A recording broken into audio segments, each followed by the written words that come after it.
Pharmaceutical prices are unbelievably high because of a lack of appropriate government intervention. Everyone will need to take medicine at some point in their life, even if it's just Advil for a headache or a Pepto-Bismol for an upset stomach. However, not all illnesses are so rudimentary to treat and may take months or even years of consumption of the same drug to have a chance at getting better. In some cases, pharmaceuticals may not even be affordable without an insurance plan. Pharmaceutical companies understand this, but while some drugs are easy to develop and produce, and therefore sold at a lower cost, other drugs take years to create and take time and precision to manufacture. High drug prices, however, are not a result of production costs, as is the case in other markets, but are instead the result of extensive amount of patent monopolies, intellectual property rights, lobbying, and rent-seeking behavior. A patent monopoly occurs when a firm has the sole legal right to produce a drug, either because they invented it or bought it from another firm, and therefore create the demand and the price for that drug.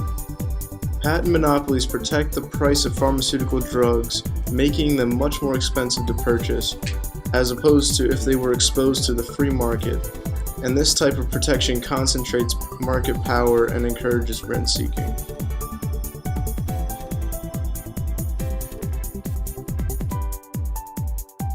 Behavior is simply the tendency of these drug companies to maximize profits through actions that serve no productive use from an economic standpoint.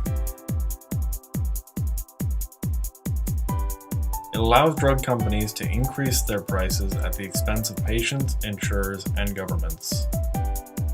Patent monopolies reinforce this behavior in the research process itself, because they encourage drug companies to pursue patent rents rather than innovating drugs that would be of use to the public's health need.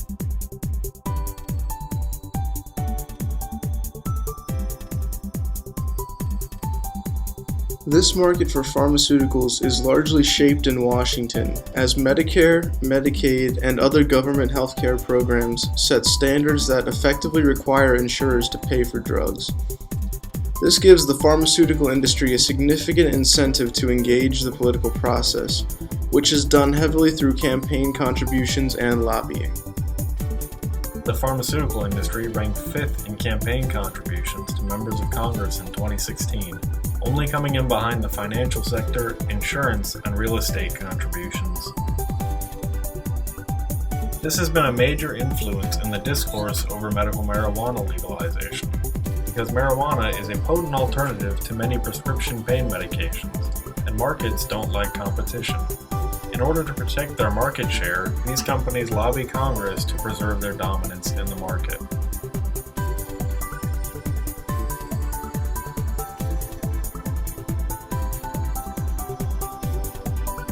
Taxpayers not only have to pay some of the highest costs in the world for drugs, but they also pay to have these drugs developed from the beginning. Most of the important research done in developing effective medications is financed by taxpayer subsidies, with about 75% of the most innovative drugs coming from funding provided by the National Institute of Health, or NIH. This system allows the pharmaceutical industry to omit itself from the risks and costs of research, which are then absorbed by the public. However, if the government allows Medicare to negotiate drug prices with pharmaceutical companies, rather than through private intermediary insurance companies, we could effectively lower the cost of drugs in the United States. What this means is that the government will make insurance companies offer a drug at one price for anyone who needs it, instead of different people paying different amounts. The best way that you and I can make a change is by telling our local congressmen to vote in favor of greater governmental supervision of drug prices. Tell Congress to be wise and supervise.